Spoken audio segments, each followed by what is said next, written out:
संकीर्तन। श्री सुखदेव जी कहते हैं, परीक्षित, जब पृथ्वी देखती है कि राजा लोग मुझ पर विजय प्राप्त करने के लिए उतावले हो रहे हैं, तब वह हंसने लगती है और कहती है कि कितने आश्चर्य की बात है कि ये राजा लोग जो स्वयं मौत के खिलौने हैं मुझे जीतना चाहते हैं। राजाओं से यह बात छिपी नहीं है कि वे एक न एक दिन मर जाएंगे, फिर भी वे व्यर्थ में ही मुझे जीतने की कामना करते हैं।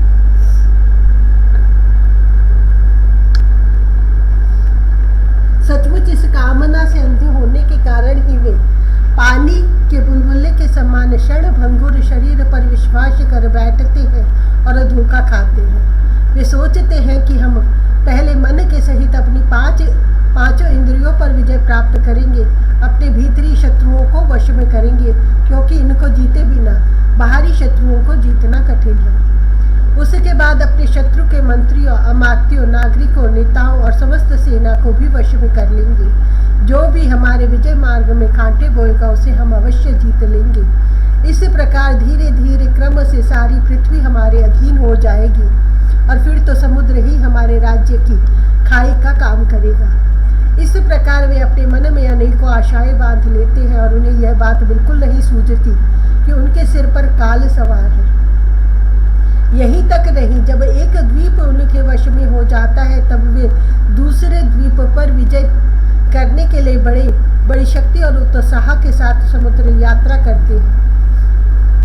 अपने मन को, इंद्रियों को वश में करके लोग मुक्ति प्राप्त करते हैं, परंतु ये लोग उनको वश में करके भी थोड़ा सा भूभाग ही प्राप्त करते हैं। इतने परिश्रम और आत्मसंयम का यह कितना तुच्छ फल है। परीक्षित, पृथ्वी कहती है कि बड़े बड़े मनु और उनके वीर पुत्र मुझे ज्यों की त्यों छोड़कर जहां से आए थे वहीं खाली हाथ लौट गए, मुझे अपने साथ न ले जा सके। अब ये मूर्ख राजा मुझे युद्ध में जीत कर वश में करना चाहते हैं, जिनके चित्त में यह बात दृढ़मूल हो गई है कि यह पृथ्वी मेरी है। उन दुष्टों के राज्य में मेरे लिए पिता पुत्र और भाई भाई भी आपस में लड़ बैठते हैं। वे परस्पर इस प्रकार कहते हैं कि ओ मूढ़, यह सारी पृथ्वी मेरी ही है, तेरी नहीं। इस प्रकार राजा लोग एक दूसरे को कहते सुनते हैं, एक दूसरे से स्पर्धा करते हैं, मेरे लिए एक दूसरे को मारते हैं और स्वयं मर मिटते हैं। पृथु, पुरुरवा, गाधी, नहुष, भरत, सहस्रबाहु, अर्जुन, मांधाता, सगर, राम, खटवांग, धुंधुमार, रघु, तृणबिंदु, ययाति, शर्याति, शंतनु, गय, भगीरथ, कुबलियाश, ककुत्स्थ, नल, नृग, हिरण्यकशिपु, वृत्रासुर, लोकद्रोही, रावण, नमुचि, शंबर, भौमासुर, हिरण्याक्ष और तारकासुर तथा और बहुत से दैत्य एवं शक्तिशाली नरपति हो गए। ये सब लोग सब कुछ समझते थे, शूर थे, सभी ने दिग्विजय में दूसरों को हरा दिया, किंतु दूसरे लोग इन्हें न जीत सके, परंतु सब के सब मृत्यु के ग्रास बने गए। राजन, उन्होंने अपने पूरे अंतःकरण से मुझसे ममता की और समझा कि यह पृथ्वी मेरी है, परंतु विकराल काल ने उनकी लालसा पूरी न होने दी। अब उनके बल, पौरुष और शरीर आदि का कुछ पता ही नहीं है, केवल उनकी कहानी मात्र शेष रह गई है। परीक्षित, संसार में बड़े बड़े प्रतापी और महान पुरुष हुए हैं। वे लोकों में अपने यश का विस्तार करके यहाँ से चल बसे। मैंने तुम्हें ज्ञान और वैराग्य का उपदेश करने के लिए ही उनकी कथा सुनाई है। यह सब वाणी का विलास मात्र है, इसमें पारमार्थिक सत्य कुछ भी नहीं है। भगवान श्री कृष्ण का गुणानुवाद समस्त अमंगलों का नाश करने वाला है। बड़े बड़े महात्मा उसी का गान करते रहते हैं। जो भगवान श्री कृष्ण के चरणों में अनन्य प्रेममयी भक्ति की लालसा रखता हो, उसे नित्य निरंतर भगवान के दिव्य गुण अनुवाद का ही श्रवण करते रहना चाहिए। राजा परीक्षित ने पूछा, भगवान, मुझे तो कलयुग में राशि राशि दोष ही दिखाई दे रहे हैं। उस समय लोग किस उपाय से इन दोषों का नाश करेंगे? इसके अतिरिक्त युगों का स्वरूप, उनके धर्म, कल्प की स्थिति और प्रलय काल के मान एवं सर्वव्यापक सर्वशक्तिमान भगवान के काल रूप का भी यथावत वर्णन कीजिए। श्री सुखदेव जी कहते हैं, परीक्षित, सतयुग में धर्म के 4 चरण होते हैं। वे चरण है सत्य, दया, तप और दान। उस समय के लोग पूरी निष्ठा के साथ अपने अपने धर्म का पालन करते हैं। धर्म स्वयं भगवान का स्वरूप है। सतयुग के लोग बड़े संतोषी और दयालु होते हैं। वे सबसे मित्रता का व्यवहार करते और शांत रहते हैं। इंद्रियां और मन उनके वश में रहते हैं और सुख दुख आदि द्वंद्वों को वे समान भाव से सहन करते हैं। अधिकांश लोग तो समदर्शी और आत्माराम होते हैं और बाकी लोग स्वरूप स्थिति के लिए अभ्यास में तत्पर रहते हैं। परीक्षित, धर्म के समान धर्म के भी 4 चरण हैं: असत्य, हिंसा, असंतोष और कलह है।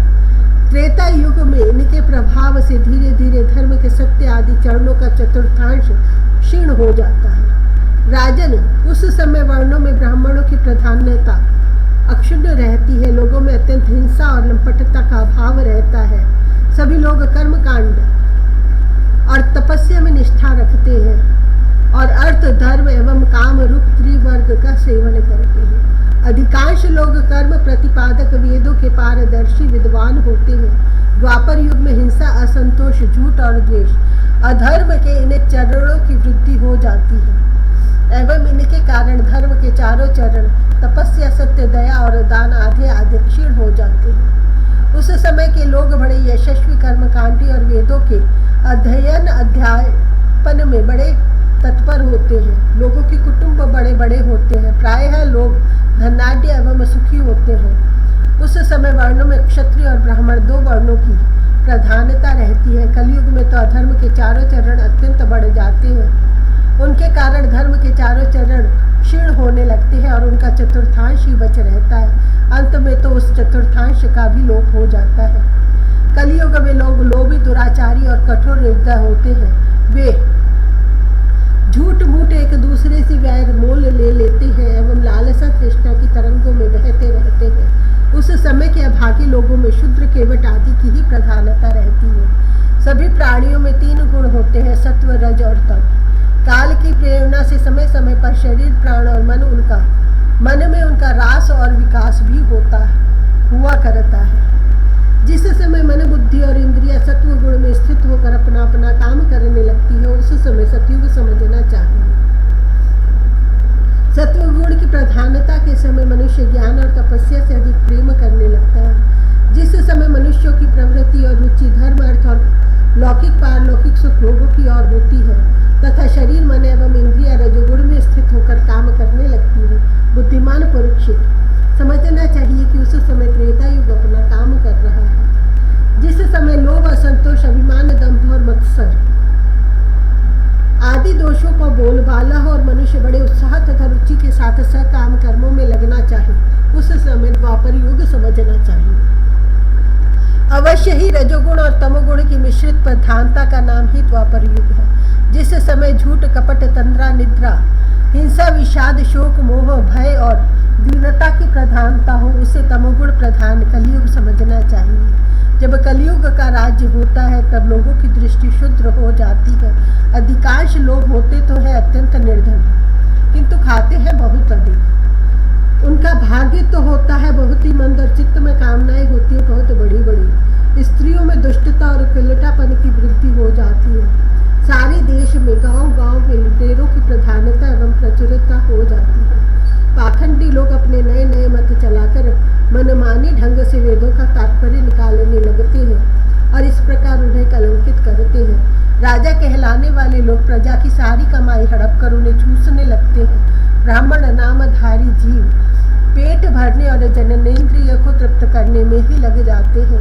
ब्रह्मचारी लोग ब्रह्मचर्य व्रत से रहित और अपवित्र रहने लगते हैं। गृहस्थ दूसरों को भिक्षा देने के बदले स्वयं भीख मांगने लगते हैं। वानप्रस्थी गांवों में बसने लगते हैं और सन्यासी धन के अत्यंत लोभी अर्थपिशाच हो जाते हैं। स्त्रियों का आकार तो छोटा हो जाता है पर भूख बढ़ जाती है। उन्हें संतान बहुत अधिक होती है और वे अपनी कुल मर्यादा का उल्लंघन करके लाज हया जो उनका भूषण है छोड़ बैठती है। वे सदा सर्वदा कड़वी बात कहती रहती है और चोरी तथा कपट में बड़ी निपुण हो जाती है। उनमें साहस भी बहुत बढ़ जाता है। व्यापारियों के हृदय अत्यंत शुद्र हो जाते हैं। वे कौड़ी कौड़ी से लिपटे रहते और छताम के लिए धोखाधड़ी करने लगते हैं। और तो क्या, आपत्ति काल न होने पर तथा धनी होने पर भी वे निम्न श्रेणी के व्यापारों को, जिनकी सतपुरुष निंदा करते हैं, ठीक समझने और अपनाने लगते हैं। स्वामी चाहे सर्वश्रेष्ठ क्यों सर्वश्रेष्ठ ही क्यों न हो। जब सेवक लोग देखते हैं कि इसके पास धन दौलत नहीं रही तब उसे छोड़कर भाग जाते हैं। सेवक चाहे कितना ही पुराना क्यों न हो, परंतु जब वह किसी विपत्ति में पड़ जाता है तब स्वामी उसे छोड़ देते हैं। और तो क्या, जब गौएं बकेन हो जाती है, दूध देना बंद कर देती है, तब लोग उनका भी परित्याग कर देते हैं। प्रिय परीक्षित, कलयुग के मनुष्य बड़े ही लंपट हो जाते हैं। वे अपनी काम वासना को तृप्त करने के लिए ही किसी से प्रेम करते हैं। वे विषय वासना के वशीभूत होकर इतने दीन हो जाते हैं कि माता पिता, भाई बंधु और मित्रों को भी छोड़कर केवल अपने साली और सालों से ही सलाह लेने लगते हैं। शूद्र तपस्वियों का वेश बनाकर अपना पेट भरते और दान लेने लगते हैं। जिन्हें धर्म का रत्ती भर भी ज्ञान नहीं है, वे ऊंचे सिंहासन पर विराजमान होकर धर्म का उपदेश करने लगते हैं। प्रिय परीक्षित, कलयुग की प्रजा सूखा पड़ने के कारण अत्यंत भयभीत और आतुर हो जाती है। एक तो दुर्भिक्ष और दूसरे शासकों की कर वृद्धि। प्रजा के शरीर में केवल अस्थि पंजर और मन में केवल उद्वेग शेष रह जाता है। प्राण रक्षा के लिए रोटी का टुकड़ा मिलना भी कठिन हो जाता है। कलयुग में प्रजा शरीर ढकने के लिए वस्त्र और पेट की ज्वाला शांत करने के लिए रोटी, पीने के लिए पानी और सोने के लिए 2 हाथ जमीन से भी वंचित हो जाती है। उससे दाम्पत्य जीवन, स्थान और आभूषण पहनने तक की सुविधा नहीं रहती। लोगों की आकृति, प्रकृति और चेष्टाएं पिशाचों की सी हो जाती है। कलयुग में लोग अधिक धन की तो बात ही क्या, कुछ कौड़ियों के लिए आपस में वैर विरोध करने लगते और बहुत दिनों के सद्भाव तथा मित्रता को तिलांजलि दे देते हैं। इतना ही नहीं, वे दमड़ी के लिए अपने सगे संबंधियों तक की हत्या कर बैठते और अपने प्रिय प्राणों से भी हाथ धो बैठते हैं। परीक्षित, कलयुग के क्षुद्र प्राणी केवल काम वासना की पूर्ति और पेट भरने की धुन में ही लगे रहते हैं। पुत्र अपने बूढ़े माँ बाप की भी रक्षा पालन पोषण नहीं करते, उनकी उपेक्षा कर देते हैं। और पिता अपने निपुण से निपुण सब कामों में योग्य पुत्रों की भी परवाह नहीं करते, उन्हें अलग कर देते हैं। परीक्षित, श्री भगवान ही चराचर जगत के परम पिता और परम गुरु हैं। इंद्र, ब्रह्मा आदि त्रिलोकाधिपति उनके चरण कमलों में अपना सिर झुकाकर सर्वस्व समर्पण करते रहते हैं। उनका ऐश्वर्य अनंत है और वे एक रस अपने स्वरूप में स्थित है।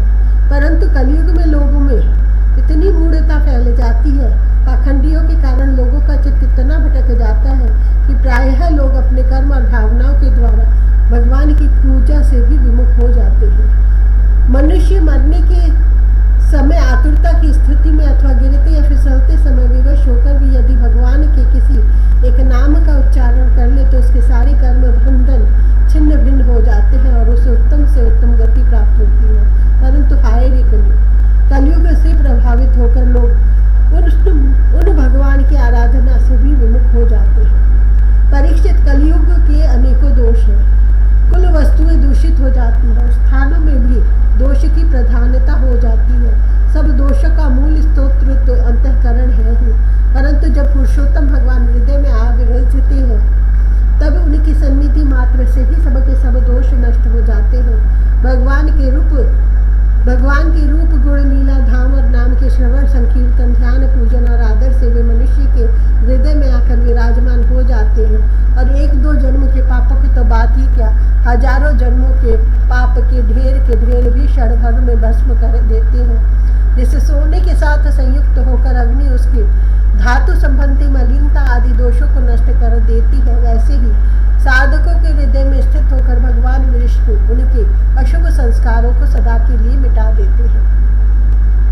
परीक्षित, विद्या, तपस्या, प्राणायाम, समस्त प्राणियों के प्रति मित्र भाव, तीर्थ स्थान, व्रत, दान और जप आदि किसी भी साधन से मनुष्य के अंतःकरण की वैसी वास्तविक शुद्धि नहीं होती जैसी शुद्धि भगवान पुरुषोत्तम के हृदय में विराजमान हो जाने पर होती है। परीक्षित, अब तुम्हारी मृत्यु का समय निकट आ गया है। अब सावधान हो जाओ, पूरी शक्ति से और अपने अंतःकरण की सारी वृत्तियों से भगवान श्री कृष्ण को अपने हृदय सिंहासन पर बैठा लो। ऐसा करने से अवश्य ही तुम्हें परम गति की प्राप्ति होगी। जो लोग मृत्यु के निकट पहुंच रहे हैं उन्हें सब प्रकार से परम